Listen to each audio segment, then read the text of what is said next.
Okay, so have you heard about red light therapy? It's been getting a lot of attention lately as a drug-free way to deal with pain and inflammation. What I find fascinating is that it actually works on like a cellular level. Yeah. It's not just masking the symptoms, it actually helps your body heal from the inside out. That's what's so cool about it. Like, so many people struggle with pain and rely on medications that only provide temporary relief. But red light therapy, or RLT, could be a totally different approach. Yeah, it's definitely part of this whole shift towards more natural and holistic health practices that we're Yeah, seeing. sure. So in this deep dive, we're going to really break down the science behind RLT, see what the evidence says, and help you figure out if it's something you might want to consider. Sounds good. So I got to be honest, when I first heard about red light therapy, I kind of pictured, like lasers beaming through my body, like something out of Star Trek. Right? Is it anything like that? Uh-huh. Not quite. It's actually way more chill.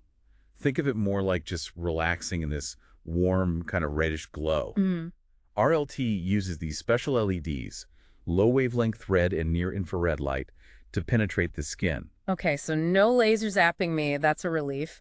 But you mentioned the light penetrating the skin, so what actually happens once it's in there? Well, it gets absorbed by these tiny little powerhouses in your cells called mitochondria. Oh, right, mitochondria. I remember learning about those in biology. They're the energy factories of our cells, right? Exactly. Something to do with ATP. You got it. And here's the cool part. When these mitochondria absorb the red and near infrared light, they actually start producing more ATP. And ATP is like the fuel that powers our cells, right? So basically, RLT is giving our cells like an energy drink to boost their ability to heal. I like that analogy. That boost in cellular energy can help with a bunch of stuff. Like it can reduce inflammation, repair damaged tissue, even calm down those overactive nerves. Okay, I'm starting to see the appeal here, but let's get a little more specific. Chronic pain can come from so many different sources. How does RLT actually target those different causes? Well, let's start with inflammation. You know how when you injure yourself, inflammation is part of the healing process. But when it sticks around too long and becomes chronic, that's when it starts causing more problems. Yeah, it's like your body's stuck in fight mode instead of repair mode. Exactly. So what RLT does is it helps shift that balance. It basically tells those inflammatory signals to calm down, and at the same time, it boosts the signals that are all about promoting healing. Interesting. So it's not about just like eliminating inflammation completely. It's more about getting things back into a healthy balance. Exactly. Cool. It encourages your body to regulate its own immune response, which is a much healthier approach than just suppressing everything with medication. That makes a lot of sense. So we've talked about how it helps with inflammation, but what about the actual damage that causes pain? Like, in arthritis or a pulled muscle. Can RLT help repair that kind of stuff too? It can. Mhm. Remember that boost in ATP we were talking about? That extra energy really comes in handy when it comes to cell repair and regeneration. It's like RLT is giving your body the tools it needs to rebuild itself faster and stronger. So it's kind of like giving your body's natural healing process a turbo boost. I like that, yeah. And even for people dealing with nerve pain, RLT can actually help calm those nerves down by modulating the pain signals that they're sending to the brain. This is all starting to sound pretty amazing.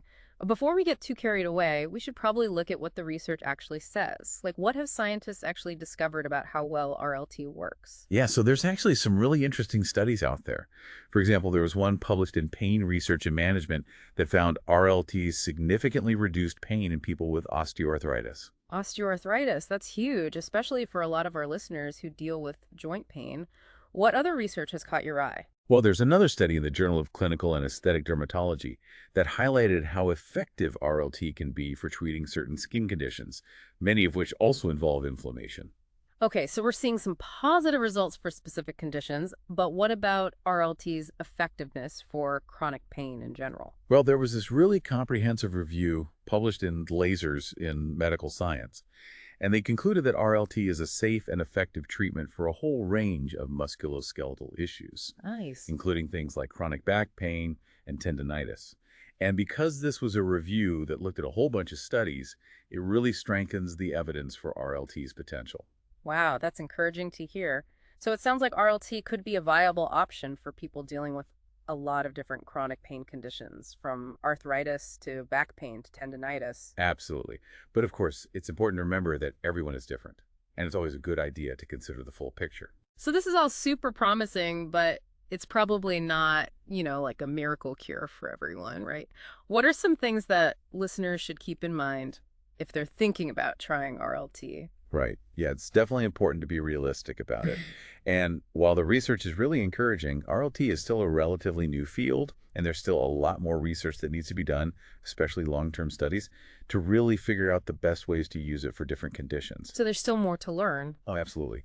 Every day we're gaining a better understanding of exactly how RLT works and who it can help the most. Makes sense. Okay, so we talked about safety a little earlier, but are there any other downsides or things that people should be aware of? Well, RLT is generally considered very safe. Like overall, it's a pretty low risk therapy. Mm-hmm. But there are a few things to consider.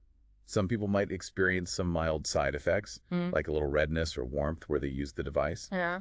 but it's usually temporary and nothing to worry Oh, about. you mentioned that before. Yeah. Anything else? In rare cases, some people have reported things like eye strain or headaches after using RLT, especially if they don't use proper eye protection. Right. And although more research is needed, there is some theoretical concern that, like, excessive exposure to red light could potentially have some long-term effects on eye health. Okay, so it's probably best to err on the side of caution and make sure you're protecting your eyes. Absolutely, yeah. And as with any new therapy, it's always a good idea to talk to your doctor before starting RLT, especially if you have any pre-existing health conditions or are pregnant. Always good advice. Okay, let's talk about money for a second. I know that RLT devices can be a bit of an investment. What's the typical price range we're looking at here? Yeah, that's a great point. The cost can vary quite a bit, depending on what type of device you choose. Handheld devices tend to be the most affordable, while the larger panels and full-body beds are definitely on the pricier side. Are there ways to make RLT more accessible for people who are on a budget? Definitely. Some clinics and wellness centers offer professional RLT treatments, which could be a good option if you don't want to shell out for your own device right away. Also, some insurance plans actually cover RLT for certain conditions, so it's always worth checking with your provider. That's a great tip. So, is it a pain to actually use RLT? Like, is it hard to incorporate into your routine? That's one of the great things about it. RLT is actually super convenient. The treatment sessions are usually pretty short, like somewhere between 10 and 20 minutes. That's totally manageable. And, if you have a handheld device or a panel, you can just do it at home whenever it fits into your schedule. Exactly. You could easily squeeze in a session first thing in the morning, during your lunch break, or even while you're watching TV at night. Okay, so convenience isn't really an issue. Now, the big question I'm sure everyone is wondering is, does it actually work? I know we talked about the research, but can people realistically expect to see real results?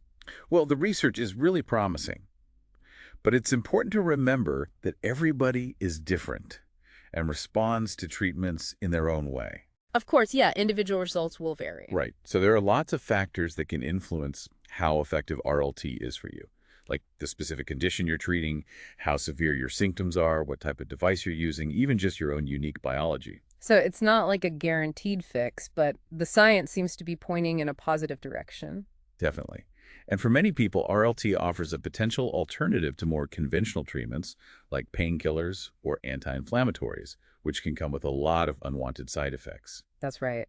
Avoiding side effects is a big deal for a lot of people. So what about the timeline? Like, what kind of improvements can people realistically expect, and how long does it usually take to notice any changes? Yeah, that's an important question. RLT isn't like a quick fix or anything. It takes time for your body to respond to the treatment. So patience is key. It really is. Most people who see benefits from RLT start noticing changes within a few weeks of consistent use. Okay, so we're talking weeks, not days. Right. And the improvements themselves can be different for everybody.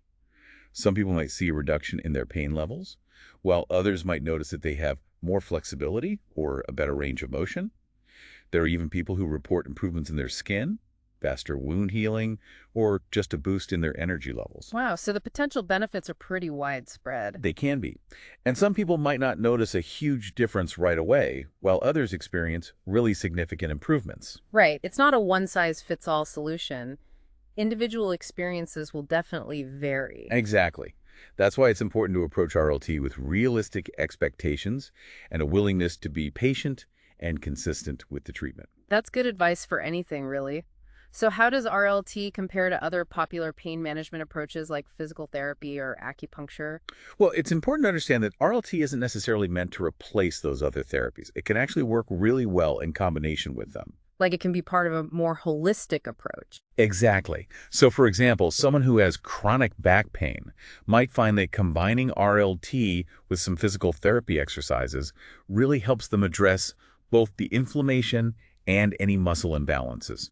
Makes sense. It's all about finding the right combination of therapies that works best for your individual needs. Absolutely. And that's why it's so crucial to work closely with your healthcare provider, because they can help you put together a personalized pain management plan that takes all of that into account. Right. Personalized care is super important. Okay, let's shift gears for a minute and talk about the different types of RLP devices that are out there.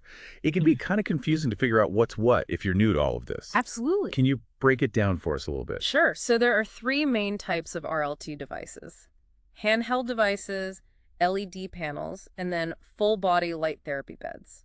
Okay, let's take a closer look at each of those. Like, what are the pros and cons of each type of device? All right, well, handheld devices are a great option for beginners. They're generally the most affordable and they offer a lot of flexibility. You can easily target specific areas of your body with them.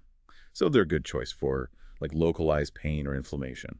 The main downside is that they have a smaller treatment area and a lower power output than the other options. Got it. So handhelds are great for targeted treatment, but might not be as powerful as the other ones. What about LED panels? So LED panels have a larger treatment area than handhelds, which means you can treat a wider surface at once. Okay. They also typically have higher power output, which translates to shorter treatment times. But of course, panels tend to be more expensive, and they're obviously not as portable as handheld devices. Right. So panels offer more power and coverage, but you pay more for it, and they're not as convenient to move around. Now, what about those full body light therapy beds? I gotta admit, those sound pretty intense. They are. Those beds provide the most comprehensive treatment because you're literally surrounded by red light. They usually have the highest power output, so the treatment times are the shortest.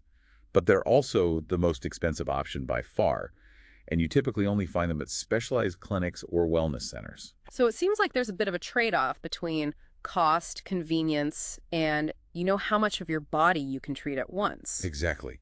The best device for any given person really depends on their individual needs and preferences, and of course, their budget. Makes sense. Talking to your doctor or a qualified healthcare professional can definitely help you make the right choice. Good advice. Now let's talk about something that I think trips a lot of people up, especially when they're new to RLT wavelengths. Why are specific wavelengths so important? That's a great question. It all has to do with how deep the light can penetrate into your body and what kind of cellular processes it activates. So different wavelengths have different effects. Exactly. For example, red light at a wavelength of 660 nanometers is really good at penetrating the skin and stimulating collagen production, which makes it a popular choice for improving skin health and reducing wrinkles. So 660 nanometers is the one to go for if you're into skincare. What about other wavelengths? Well, near-infrared light, which has a wavelength of 850 nanometers, penetrates even deeper, all the way down to the muscles and joints. Oh, wow. That makes it ideal for treating pain and inflammation. So if you're dealing with like muscle soreness or arthritis, 850 nanometers is the wavelength to look for. Exactly. And some devices actually combine both the 660 and 850 nanometer wavelengths to give you the benefits of both. Okay, so you really got to pay attention to those wavelengths when you're choosing an RLT device. Absolutely. And it's good to remember that the research is always evolving. We're learning more and more about the best wavelengths for different conditions all the time. It's a really exciting field. It really is. I'm starting to see why RLT has become so popular. It's a non-invasive, drug-free approach, and the research is really building up to support its effectiveness for all kinds of conditions. I agree. And as the research continues, I think we're only going to uncover even more about the potential benefits and uses of RLT. This has been such a great in-depth look at red light therapy. We've covered so much, like the science behind it, the potential benefits, the practical things to consider, and even a little glimpse into the future of this therapy. Yeah, it's been great. Before we wrap up, we have one final thought-provoking question for you, our listeners. Something to think about as you continue your own exploration of red light therapy. If you're dealing with chronic pain and you haven't found relief through the usual routes, traditional treatments, maybe red light therapy is something worth looking into. Yeah. We always encourage you to do your own research, read more about it, Maybe even have a conversation with your doctor. Right. See if RLT could be a good fit for you and, part of your path to better health and pain management. I think it's really all about, taking charge of your health and being open to different possibilities. Who knows? Maybe red light therapy could be the thing that helps you live a brighter, pain-free life. I love that. Taking control, finding what works for you, that's what it's all about. Well, this has been a fascinating deep dive into the world of red light therapy. We've covered so much ground, from the science to the practical stuff, even a peek into what the future might hold for this therapy. Yeah, it's been great exploring all of this. We really hope you found this deep dive informative and helpful. And as always, keep learning, keep exploring, and keep searching for solutions that help you thrive. Until next time.